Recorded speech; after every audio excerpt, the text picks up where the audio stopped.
Hello and welcome to Make It Happen with Will Polston. I'm Will Polston and this is episode number 149. Now, this is a very special episode as I'm joined by award-winning entrepreneur, mental health nurse and racing car driver, Daniel Wylie. Now, Daniel is an incredible individual and he's also been a friend of mine for over 20 years. And in this episode, we're going to be discussing exactly what's gone on throughout Daniel's career, but most importantly, how when he achieved his goal, his 10-year goal, he found himself in a position that he never thought he would find himself in, and how he was able to re-find his purpose. So Daniel, welcome to the show. I will. So, building businesses, racing cars, care homes, we've got car companies, there's a whole host of things that you've done in your life as we've just heard.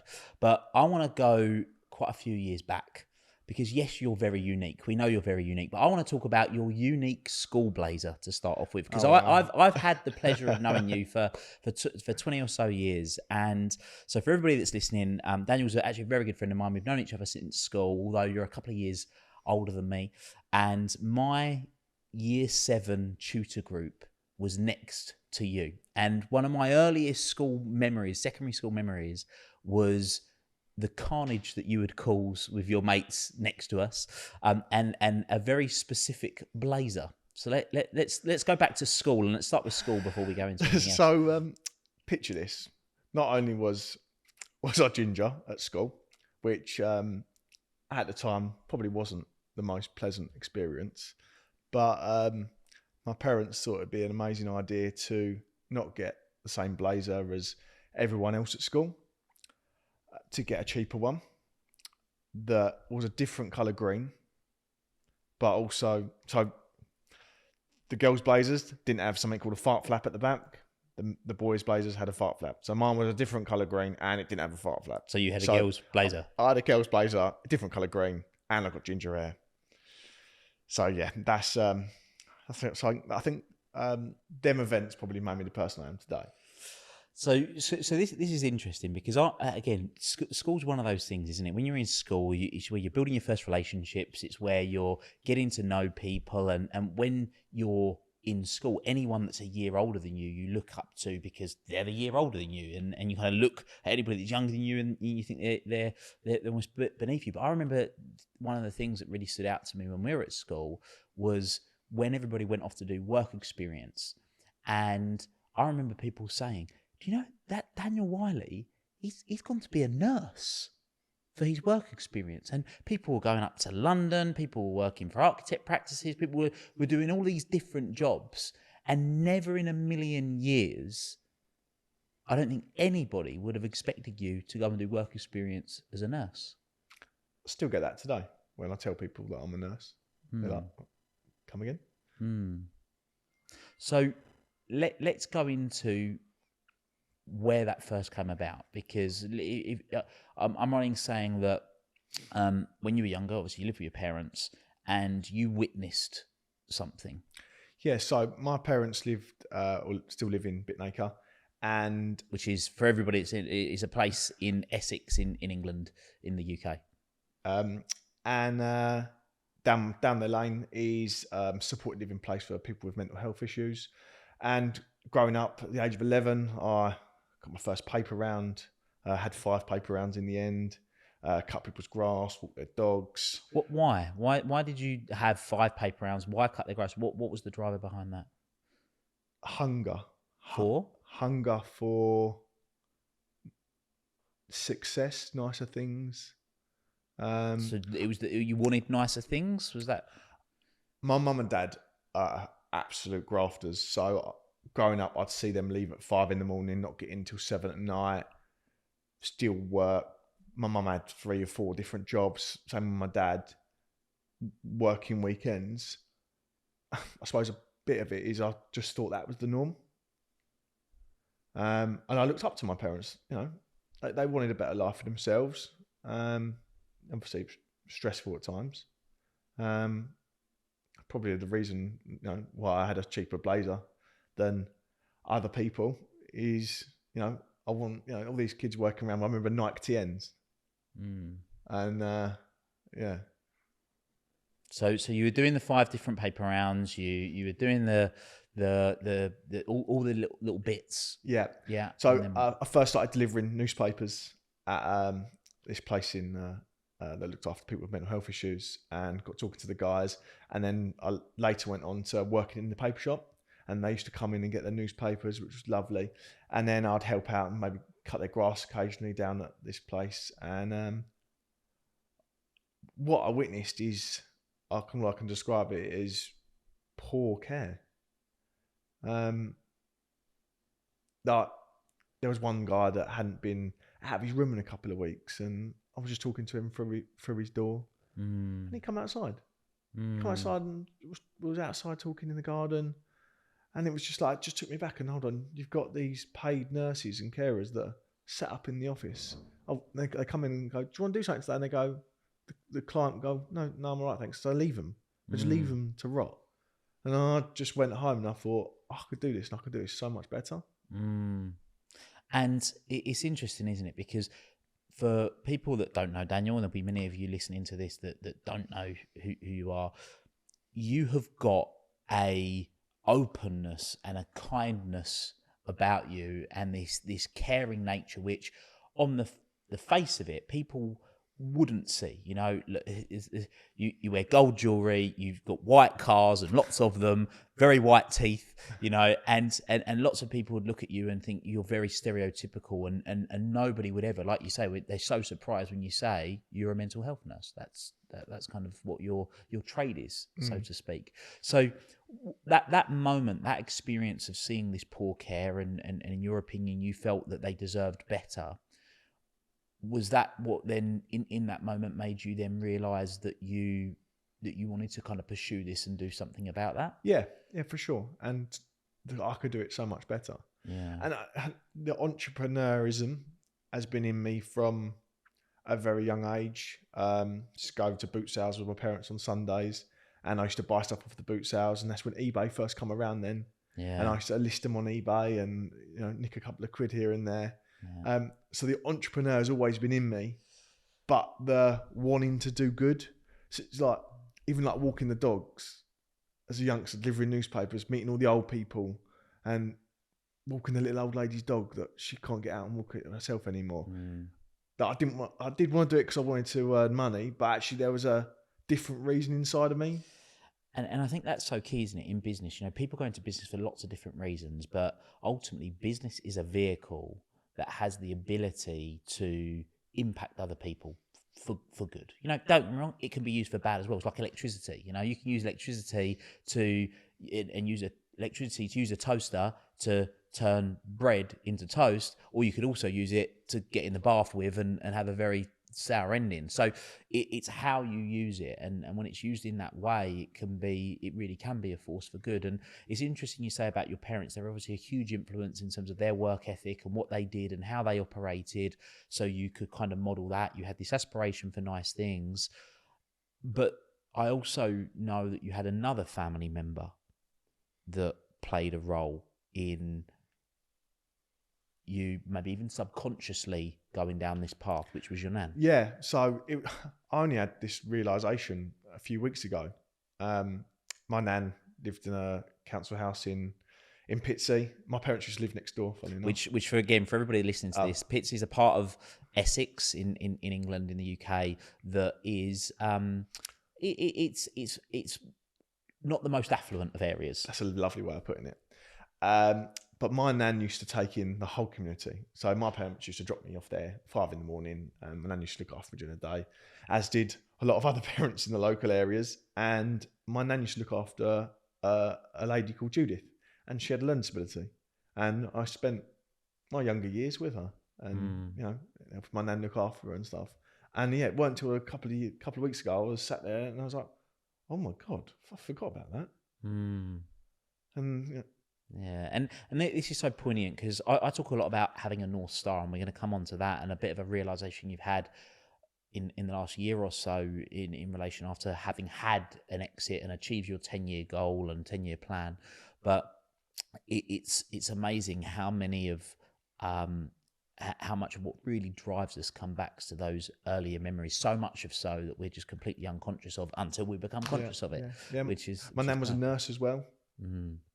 Yeah, So, a lot of influence. yeah. So let's fast forward a little bit. So then you did your mental health sort of work experience at school. Then I'm right in saying that you were one of the youngest level 3 mental health nurses in the country or something like that. Is that right? Yeah. So I went for an interview at Cultural Institute to get onto a level 2 because I've been volunteering and doing cleaning and my work experience at a care home and my passion. They said, look, there's no point in you going onto a level 2. You might as well do a level 3. I don't even think I was 16 at the time. Just left school. I was 16. I would have been 16 when it started. So I went and jumped on the level 3, got that completed. And then I went for my university interview at Anglia Ruskin University. It was called Anglia Polytechnic at the time. That's in Essex. And I had an interview there. And you're not supposed to start your nursing till you're 18, but with my experience and with my passion, and I think they saw something in me. I started when I was actually 16. Yeah, because I think that's quite profound as well. Because the other thing that I didn't mention about school, that again I've just got this vivid memory of you in that blazer back at school, because you were literally bouncing off the walls. Literally bouncing off the walls. How would you describe how you are? I mean, would you say that you've got sort of some? Would you say you're neurodiverse? Well, I've got ADHD, Right? which it's only come to light the last few years. But for you, maybe, but for everybody else on the planet, it's known that you've had it for 20 years. Yeah. So yeah, my wife I've known since I was 20. She was like, "How have you only just realised this?" Everyone just thought I was nuts, full of energy and the crazy kid, and I'd come into a room and lighten it up. Which to put into perspective, so you and I, we both use a bio tracking device called a Whoop, right? And we were sat there, and you said to me, "Well, have a look at my Whoop. I don't think it's right." Now, bearing in mind, I'm depending on what day it is, about 85 kilograms. I'm 34 years old. I'll burn about 2,200 calories a day with a gym session that includes some cardio. But then you showed me yours, and you were burning like 6,000 calories a day doing nothing. Yeah. You know, to the point where I scared you a little bit, didn't I? Because you were like, you went to sort of private doctor because you thought, but so you have got clearly this energy. There's something going on inside of you that is just getting you going and going and going. But the reason I bring that up is because despite having ADHD, and I mean, if you were to say school, you know, talk about grades and learning in the traditional sense of sitting in a classroom, that probably wasn't your forte. Sitting still wasn't my forte. Still isn't. I'm so impressed we've done as well as we have done for 10 minutes, to be honest. Yeah, and I found out I was dyslexic in my last year of university. Right, there we go. Because that was what I was also going to say. So I had an understanding you were dyslexic. Yeah. So not only have you've got ADHD and dyslexia, you've also gone to university, which is great going. Yeah, it was hard. Yeah, but to be fair, going to university with 500 women and being one of 8 men, pretty decent.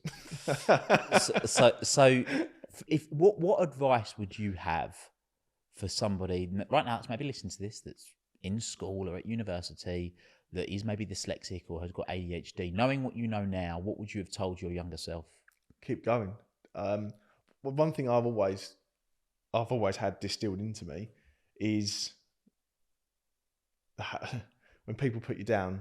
I remember even school teachers saying, "You're never going to be a nobody," and I was like, "You watch me." And I've had this inner belief that I was always going to be something, and if someone tells me no, I'll do whatever I can to make that happen. And I think that's where it's taken me in business as well, especially in the care sector. Seeing people that when you're going to assess people that are quite complex behaviours and stuff that have never been out in the community, and their doctors and nurses and carers that have been working with them for years have said something's not possible. I've got, all of a sudden that sets a little fire in me to go, hold on, I wanna give this person a life. Yeah. I wanna prove, not for me, I want to prove for that individual that they can do anything that's possible. Anything. And there's that saying, anything is possible if you put your mind to it. Yeah. And what was it? Somebody that said to you that you'd never run your own care home, or was that a driver in some way, or did that just come because that's what you wanted? I suppose at school, being called thick and God knows what else I was called at school, makes you tough. Makes you tough. Like I mentioned earlier, especially being ginger and having a fucking different colour blazer. It makes you tough, and it makes you And I I remember a time at school where the older boys would line up either side of the corridor, and I'd walk the other way.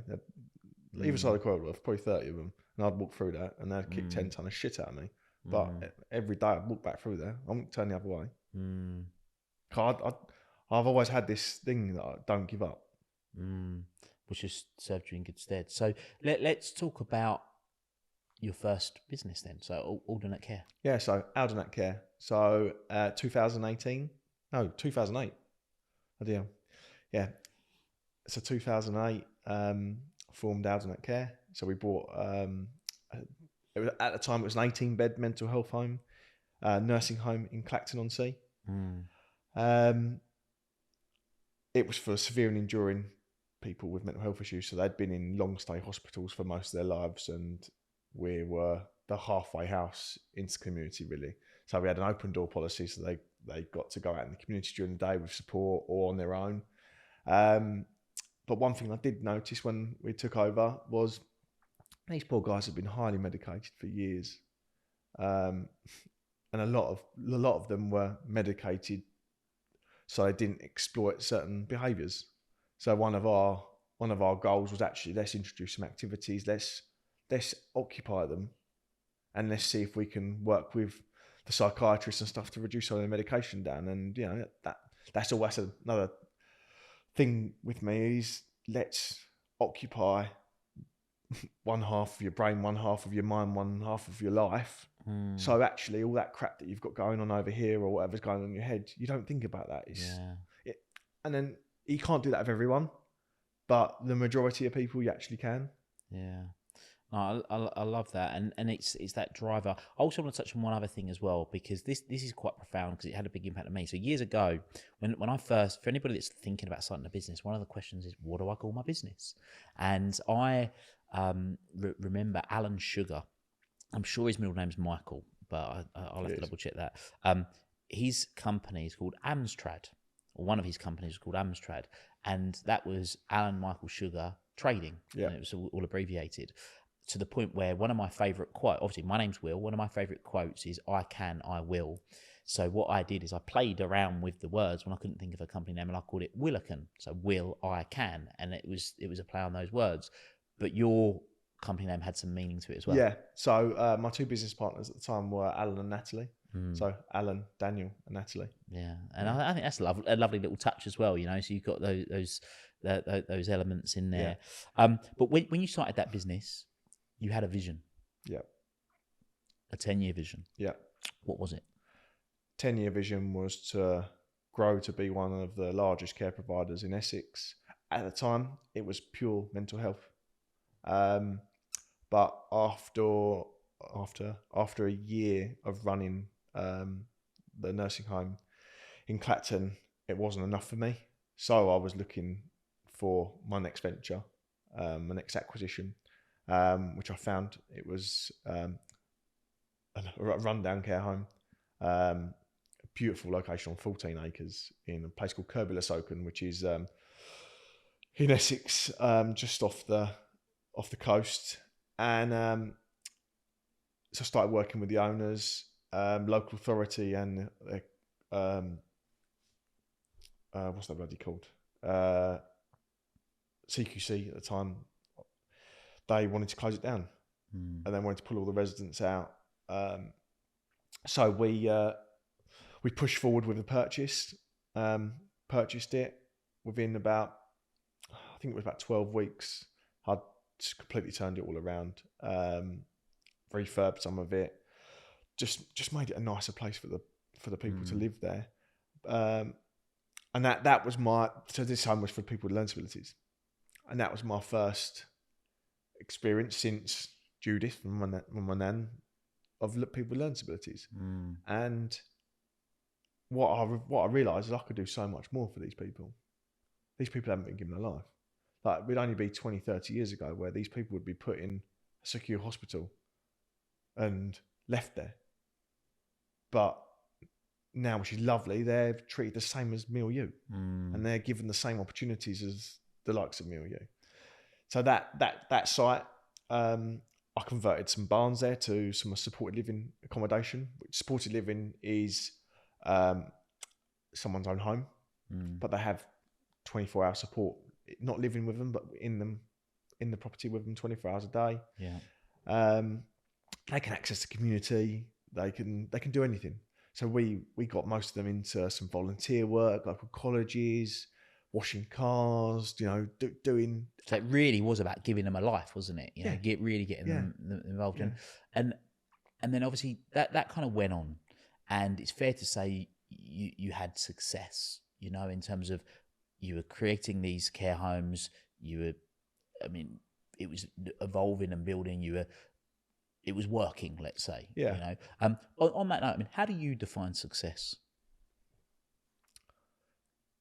Not by monetary value. Success is making something work, turning something around. Right. Okay. And who you take on that journey with you and who you help. Right. So the staff that I met along my journey, that I'd say they're like family. Yeah. And yeah, yeah, they're the reason that I had such a successful business, because they saw my journey too.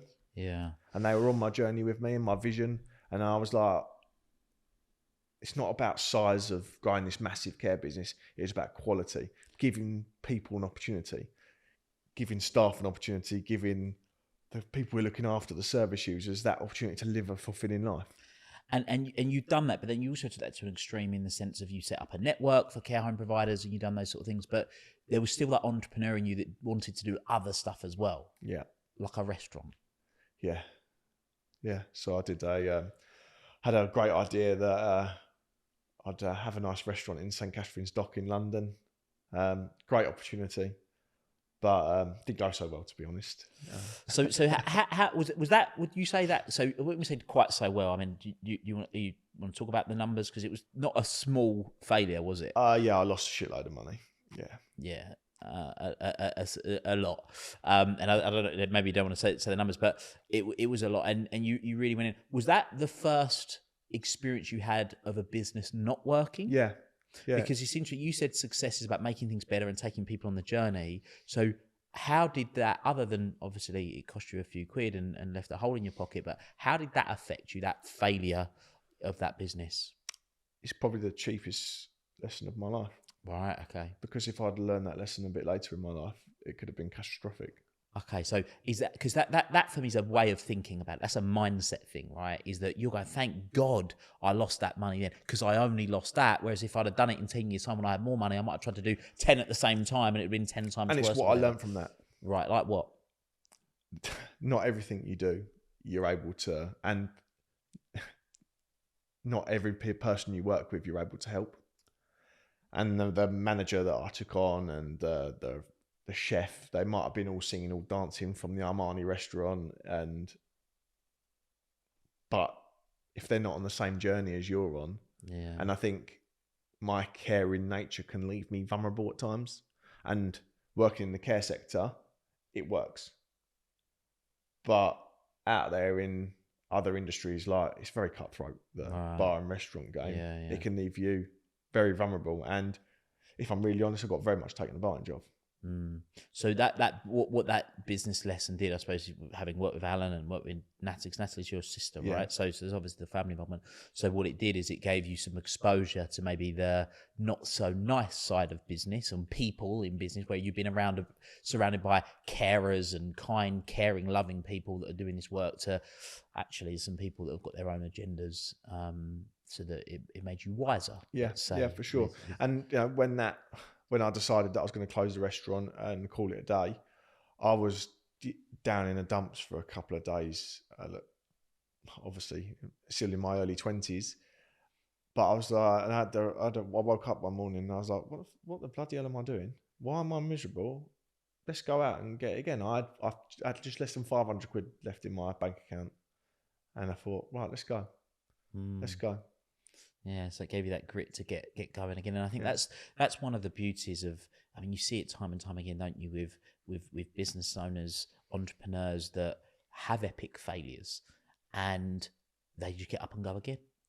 And I think there's a really important distinction between someone saying I'm a failure to it failed. Yeah. You know, like you didn't class yourself as a failure. That venture failed. You learnt from it. You gained lessons, and you're able to be better and become more resilient from it. And then I know you went on thereafter to go on and win entrepreneurs, like Entrepreneur of the Year, and there was other things that you did on the back of that. What would you say though is your biggest failure?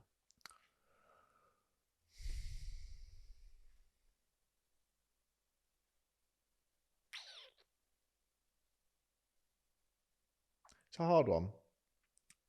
If I was talking about business sense, I would say the restaurant. The biggest failure. That there's the clients, the service users that we as a company we tried doing everything for, and did a what we were taking the most complex people, the people that are in secure hospitals and prisons that no other care provider wanted to take, and I wanted to give everyone the same opportunity. So we would take the most complex, the most difficult people, and there's a few people. There's probably 2 or 3 that we weren't able to help. We weren't able to work our magic with, but we tried. They're probably my biggest failures. And being caring nature, I think about that sometimes. I think, but on the same turn, I've got to think about all the people we have helped. And that's the key, isn't it? You know, we can all focus on the one tiny thing that's not quite right, but there's always so much that is. And again, it's very much a way of thinking in life. You can spend your whole life trying to get what you want, whereas actually in any given moment, by wanting what we have is a way of really cultivating that gratitude. And it doesn't mean that you don't strive for any less, but it means how you feel whilst you're in the pursuit of what it is that you're doing. You're a lot more fulfilled, which is powerful. Yeah. So on the flip side to that, what would you say is your greatest achievement? Children, marriage. Yeah, my wife Danielle, she's my soulmate. She's yeah. So, in terms of family, so whilst we're on the topic of family, because you've got 3 kids, you work incredibly hard. You even now, and we're going to come on to the current businesses in a moment, but you work incredibly hard. How do you and how have you created balance? Because for a lot of people, that work-life balance of, well, they either don't see the kids or they do see the kid, whatever. How have you made that work for the maybe the parents that are listening to this that are thinking, how can I improve that and have it? Because you have got a phenomenal relationship with your kids. Obviously, my 2 children got a split home, so we have them every other weekend, and we have them half the school holidays. A few years ago, we was having them a lot more. But things obviously change. The time I do spend with them is quality time. Like, we're always doing some great stuff together, and Danielle makes sure that whatever weekends we do have them, we're out doing amazing things or in the garden. And then with Aston, the newborn, I just make sure that when I'm home, and I'm with them. I help out as much as I can. I get up as early as I can to prepare as much stuff for Aston and Danielle as I can before I go to work. Okay. So you mentioned Aston. Yeah. Now, I mentioned a moment ago about company names and them having meaning behind them. But Aston. So everyone knows, well, not listening to this, they probably don't, but my love for cars. Yeah. My love for Aston Martin. But actually, the name come from, so Danielle's great granddad was called Aston. Right. Okay. Yeah. So it kind of works. It's kind of, Yeah. yeah. Okay. So that's so there's the double there's the double reason. And then obviously Enzo. Ferrari. Yeah, Enzo Yeah. Ferrari. Yeah, I can't get away from that. Yeah. But your daughter's Emilio Romero. So I never realised that. Right. Okay. Yeah, the Formula One racetrack. Well, there we go. So I never realised. I was going to say Emilio. Actually, if I'm really honest, it was Amelia Fox from what's the bloody thing called on BBC? The Pathologists. Right. I don't know. Oh. Okay. So that then brings us into cars, because obviously, so you've had a failed restaurant, care home that was growing to become one of the most respected groups in Essex and arguably the UK. You have done some phenomenal things for the industry, but you've also had a passion for cars. Yeah. So I'm where we so right now as we're recording this, we're actually at Daniel's house. You have had a car parked in this kitchen. Yeah. Where we're sat right now. Yep. For our engagement party, we was actually away from my birthday at the time, so I got some of the lads that work for us to put a car in it without my wife knowing. And it wasn't until her mum come round to drop something if she rang and it was like, "Do you realise there's a car in your kitchen?" And what car was it? A Lamborghini. So as you do, you just park your Lamborghini in your kitchen. I mean, I'm sure there's been a few cars that have been driven into kitchens because people have crashed into them, but not necessarily intentionally done. I'd actually designed it so I would get a car in here one day. So then you tick that box. I tick that box. So that was another goal that was ticked. But I bring that up because racing's obviously an interest of yours, it's a passion of yours, and you don't just like having nice cars that you drive around in day to day, but you've also taken that as a sport and you've thrown yourself into that as well. Yeah, so I've raced in a number of UK club series, some endurance racing as well. Been successful. Now it's just a bit of a hobby. Hopefully going to get back into it probably later this year, as I was out at Snetterton testing last week and I've got the bug again. Where did that come from? What, the racing? Yeah, racing. I've used to race radio control cars when I was Right, okay. when I was younger, and I've always wanted to go karting and been on track. And when I was 23, I've been buying and selling cars as well from a very young age before I could even drive. Buying stuff, doing them up, selling them, and I had a little Clio 182 Sport. So my really good friend Dan Kirby, he had one as well. So we were like, let's go and do a track day, and we both went and done the track day. And we both loved it, and we've both gone on to race. There we go. So that's how it's come about. And you've gone on to race, but then you've taken it another step further than that, in that you've also now got a business. So this is where you combined your passion and your profession. One of your businesses is also involved with the car game. Yeah. So let's start. How I met my wife. So I used to live in Bitnaker.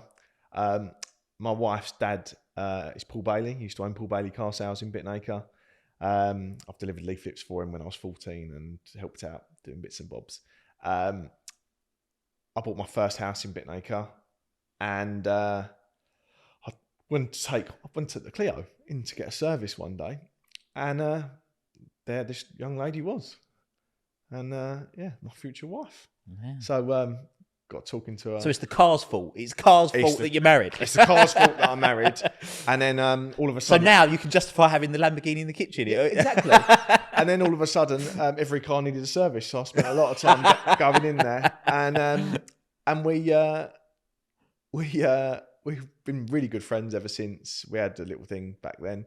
Not back then, but a few years later. And then in 2018, we went out for dinner and never looked back. And we spent literally almost every day together since then. So then the cars come along. So she's got a background of cars. Yeah. I love cars. And then we decided to set up something called D9 Cars, which is a 50 car dealership in Wickham Bishops in Essex. We sell anything from £5,000 cars to 250, 300 grand supercars. There we go. Now, whilst we're on the topic of cars and racing, many people that may be watching this on YouTube might recognise you. Oh, fuck. Now, So just to tell the story, so I've been friends with Dan for a long time, and I got this phone call on a Friday morning. I don't know, 8 years ago, 7, 8 years ago, whenever it was. And Will, I need you to do me a favour. You're going to get a phone call from a TV production company, and they're going to ask you some questions as a reference. And I said, yeah, okay, no worries. So they called me up, they asked me some questions and to basically vouch for you. And they obviously liked what I said, because then the following Tuesday we actually had an event. So one of my events that I run, for those who don't know, I run something called Devolve Mastermind, which you've been a member of for many years. You came in and said, I'm really sorry guys, I need to leave early today, because we always like people to request if they've got to leave early, because I'm going on a date. And that date turned out to not just be any date, you were going on a TV show. Yeah. Celebs go dating.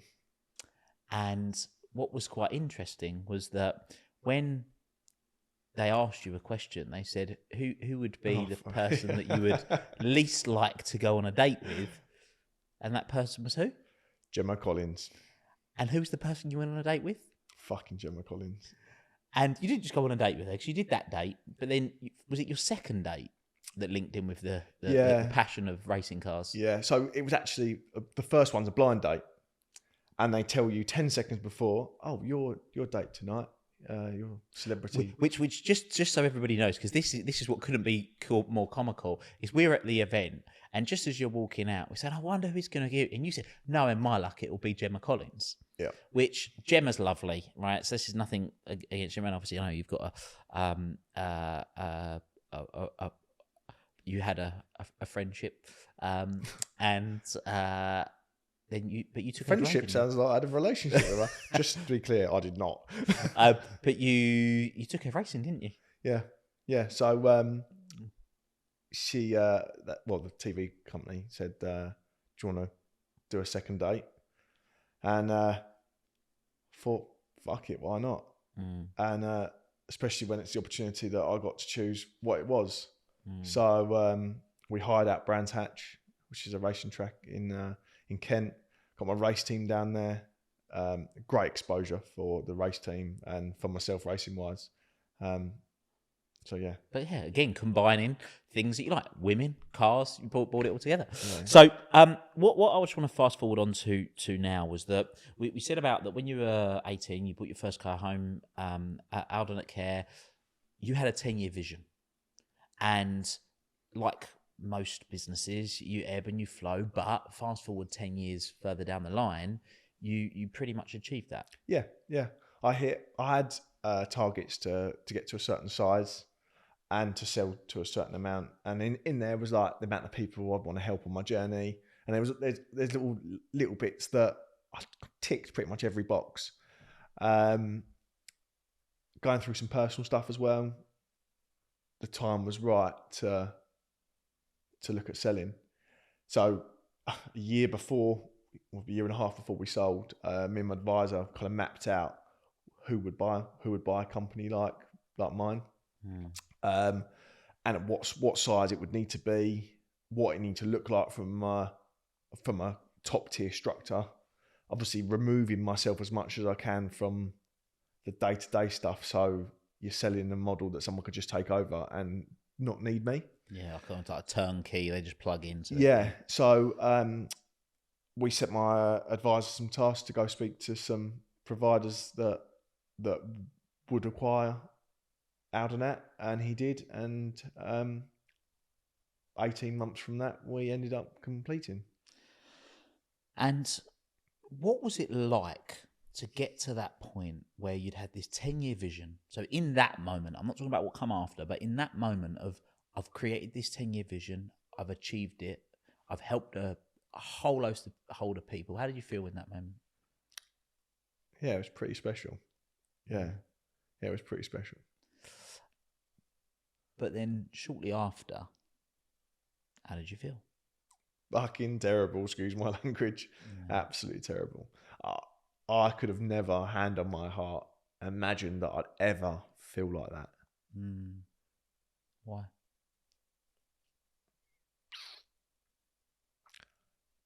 was depressed. Depressed. I'd lost my purpose. I didn't know where I was going in my life. Drinking too much. From people from the outside, I pretty much had everything that anyone could ever want. But what I've realised over the last few years is you can have everything you want, but actually, if you haven't got a purpose, you haven't got something you're working and you're passionate about. I had 3-4 other businesses that I was working in, but they weren't doing it for me. Yeah, and it was really interesting seeing you, because you've always been this, like I've known you 20 years. You've been so driven and so focused and just powering forward, and then it was just like a little light had gone out. Yeah. But like you say, but it was almost like you couldn't comprehend, because you'd done the thing that you said you wanted to do. Yeah, I know. Yeah, you wanted to have that exit, and just bringing it all back. Yeah. But I find talking to a lot of my friends that have sold businesses and, very opposite to care businesses, they all end up the same after a year.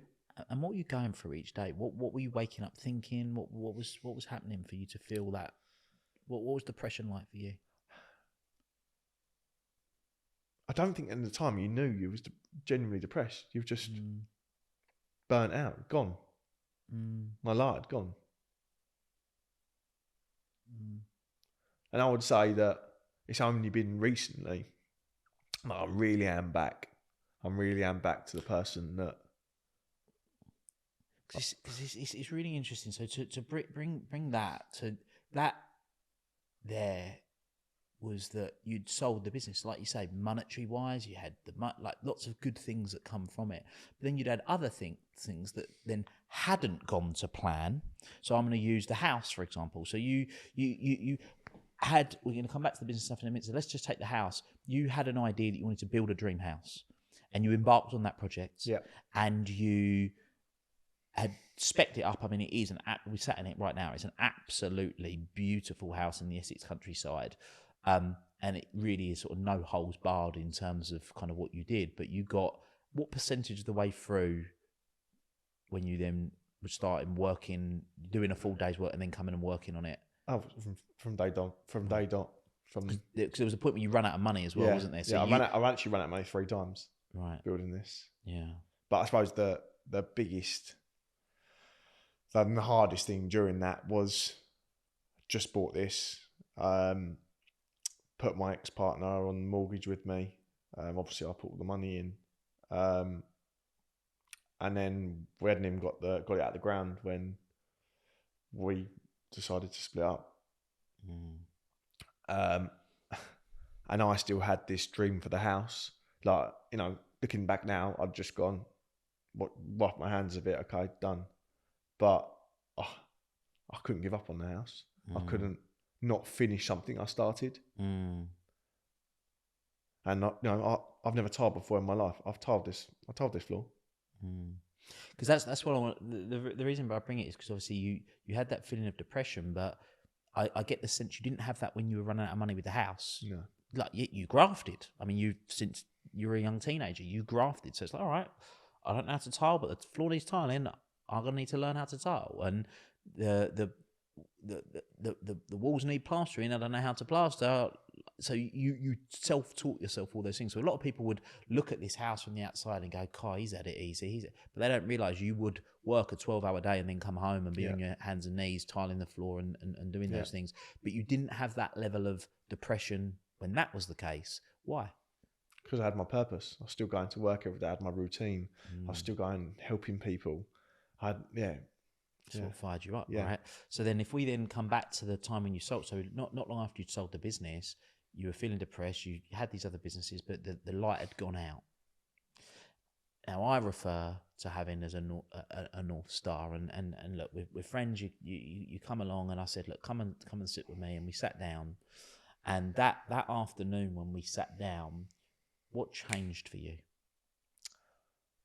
You prized out of me the real me, everything that I genuinely wanted, my purpose. And what come out is my purpose is to help people, to care for people. And it took, an hour and a half for it to actually come out of me, because I wasn't sure. I went in there, I'm not sure what's wrong with me. I'm not sure what I want to do. You know, I've done my 10-year plan. That's parked up over there. And I don't think I realised that was what I was missing, that I needed to get back into the care sector, that I've been put on this planet to help people. And you've helped a lot of people. And, you know, I owe that to you, mate. I genuinely do. No, I don't think anyone else could have got that out of me. And it's powerful, because I talk a lot about the North Star for everybody that's listening, and the concept of this North Star is that you have a goal in life that's so big you never achieve it, so that you detach from the outcome and you focus on the process. And for you, it's not about when then syndrome of, well, when I achieve my 10 years, then I'll do another one. And when I do this, it's about that thing that what's the thing that you're willing to do for the rest of your life, no matter what. And that thing for you is create infrastructure that impacts people for good in a way that's caring for them and enables you to do what you want to do. And it was that revelation moment of, which in hindsight, it sounds quite simple, doesn't it? You know, the thing I love doing, I've not been doing. But so many of us in life, like if you were to create a list of, right, what's the stuff that I love doing, and what's the stuff that I am doing, and what's the gap? Because for too many people, in my opinion, on this earth, whatever it is, 8.1 billion people on the planet, too many people have a list of things they'd love to be doing every day and a list of things that they do every day, and the gap's too big. And what you then did is, in that moment, you instantly realised, obviously you had a number of things that, in terms of, because of the way that the sale would happen, non-compete, so you couldn't do things for certain years. So it was actually quite difficult because your hands were tied, right? So so then you were literally then from that moment counting down the days. Yeah. But from that moment, all of a sudden, it was like the light bulb came back on for you. I knew where I wanted to go. I knew what I had to do next. And my life changed from that moment. So from that moment, what was then the vision? What did you then start seeing? What was you then starting looking forward to? What was the...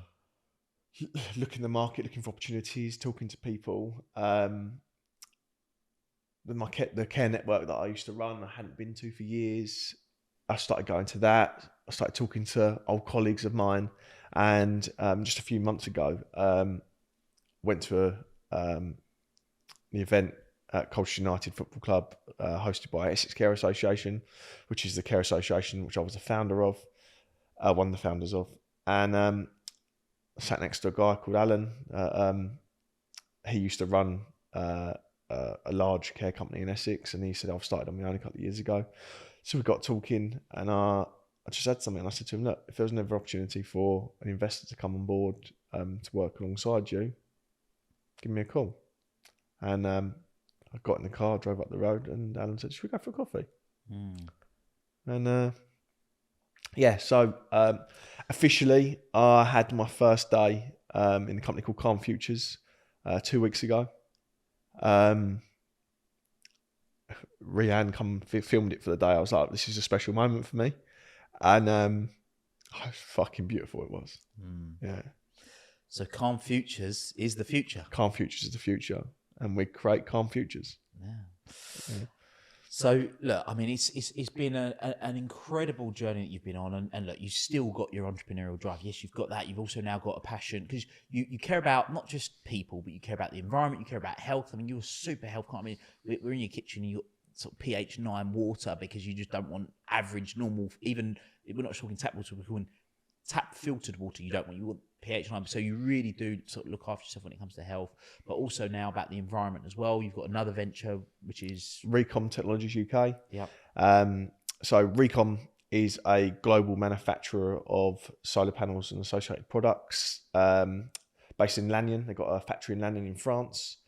They're the only tier 1 Bloomberg PV manufacturer in Europe. They do some amazing stuff worldwide. They distribute in over 100 countries worldwide. They've got solar farms everywhere.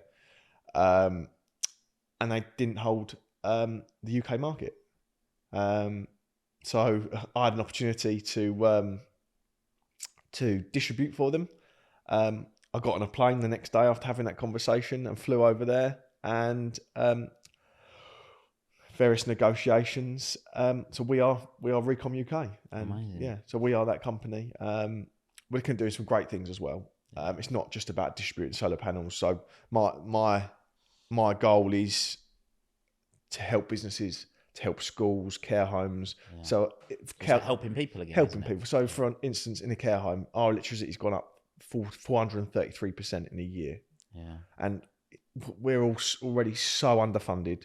Which means, and the impact of that means that then people don't get cared for as well because there's less people to support them and all the rest of it. If you the think budget, what's happening in the hospitals and bed blocking and everything that's going on now, what would we do without care homes? Yeah. And you know, without a solution, you're going to see care homes close left, right, and centre. Amazing. So lots of different scenarios for supplying solar to care homes, whether it's funded, however it looks. But before, where you used to put solar panels on your roof, by the time you've paid back, it used to be like 10, 12 years. Now it's anything from 2 to 5. So it's a complete no-brainer.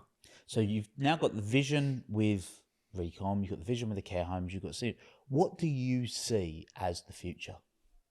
What the future for Daniel Wylie? For Daniel Wylie, yeah. What does that entail? I want to help as many businesses as I can through Recom, but I want to help as many people as I can. People with disabilities, I want to get them out into assisted living. I want to have care homes that we take people with the most complex behaviours. We teach them life skills. We move them through our services into our supported living services, like our halfway houses, and then we move them into community. And I just want to see people flourish. I want to see people grow as individuals. I want to give staff, carers opportunities as well, opportunities to grow, opportunities to succeed in themselves, in their own roles. And one thing I would say is, if you've never considered working in care before, even if it's a few hours a week as a different, you're an accountant, do a few hours a week in a care home or whatever it would be, try it. Try it. There's no better feeling than knowing that you've made a difference in someone's life, that you've helped them in such a little way. And helping, for me and you, it might be something so simple that can make such a big difference in people's lives. You obviously know that from what you do, and you help hundreds and thousands of people. It's amazing what help can look like sometimes, isn't it? Help to the woman that lives on her own could be someone saying hello to her when she's walking to the shop in the morning. She doesn't talk to anybody else. Smiling. You can always give something. A lot of people think I need to give money or give it. It doesn't need to be that. Giving a smile, giving an acknowledgement. It can be the smallest things. Giving a thank you. It can be the tiniest little things. But what I think it is fair to say, and look, we've established. I think it's quite evident for people that have been listening or watching this, is that you're a people person, right? You want to impact people, but I think it's also fair to say that you've not done it alone. You've had great people surround you, and whether that's your teams or business partners. And I'm sure there's some lessons in there around business partners and people who you do work with and the people that you don't. I think you mentioned there weren't maybe the best choices when you chose people for or that weren't as aligned with the vision when it comes to the restaurant, and that maybe one of the contributing factors to why that didn't work out. But what knowing what you know now, what's your advice for people when it comes to people they work with? So whether that's business partners, staff, teams, what would they? Making sure your values are aligned, to make sure that your 10-year plan, that they're on that 10-year plan with you, they're on the train. As I found out with Natalie and Alan from early days, that they weren't on the same journey as me. Obviously, I was and still am a lot younger than them. They wanted different things in life. So, after I think it was year 4, we had to jump off the train and go on to different tracks. And And I think that's where I was really, the kind of reins came off, and I was really able to go full steam ahead and open lots of new services. Being a calculated risk taker, I'd say I'm a calculated risk taker. So I was able to look at projects, whether it be closed down care home or a failed care home or a failing care home, and I'd be able to say, right, I could turn that around in 6 months, and I'd go and do it. Yeah. And what you said there about the train tracks is so true, isn't it? You know, if you think of typical train tracks, they're aligned, you know, and if they were to become not aligned, then the train stops. And don't get me wrong, what I learnt from Alan and Natalie, like my sister was a legal secretary up in London. She'd moved house every year for 11 years, moved into a house, done it up, moved to the next one. Like, she's an entrepreneur. Like, and, you know, she was my best mate, my soulmate. Yeah. If we fast forward into the future, I mean, I know you're really into your health as well, so you plan on living for many, many years to come. If you were to reflect back on your life, what do you want to be known for? Make a difference. Caring.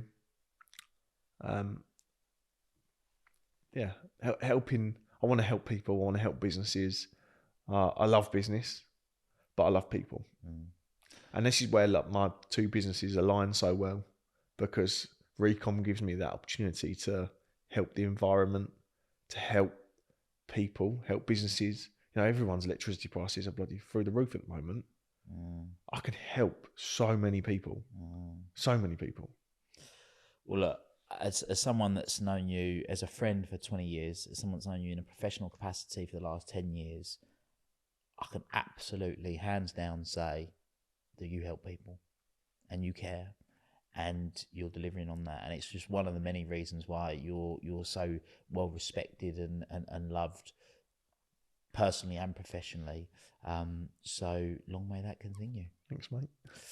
So if people have been inspired by this and they sort of want to maybe connect or reach out, where can people connect with you, find you? LinkedIn, Daniel Wylie. Good. Well, for everybody that's been listening, Daniel, thank you. You've been an amazing guest. It's been lovely to share this time together, relive some of the experience of yesteryear, will be some of them you try and forget, I'm sure. That pain of being a teenager and being ginger, you're still trying to forget. But yeah, no, look, it really has been great, and I'm sure many people would have found this beneficial to get a bit of an insight into what goes on, and absolutely go and connect with Daniel on LinkedIn. And Dan, thanks. It's been a pleasure. Oh, thanks, Will. For everybody else, until next time, make it happen. Thank you for listening to this episode of the Make It Happen with Will Polston podcast. Make sure you join Will's free Facebook group, the Make It Happen community. Please support the show by subscribing on iTunes, Spotify, Stitcher, SoundCloud, or Google Play. Share this episode with at least one friend you think would benefit from it, and give Will a 5-star review wherever you download your podcasts. Until next time, make it happen.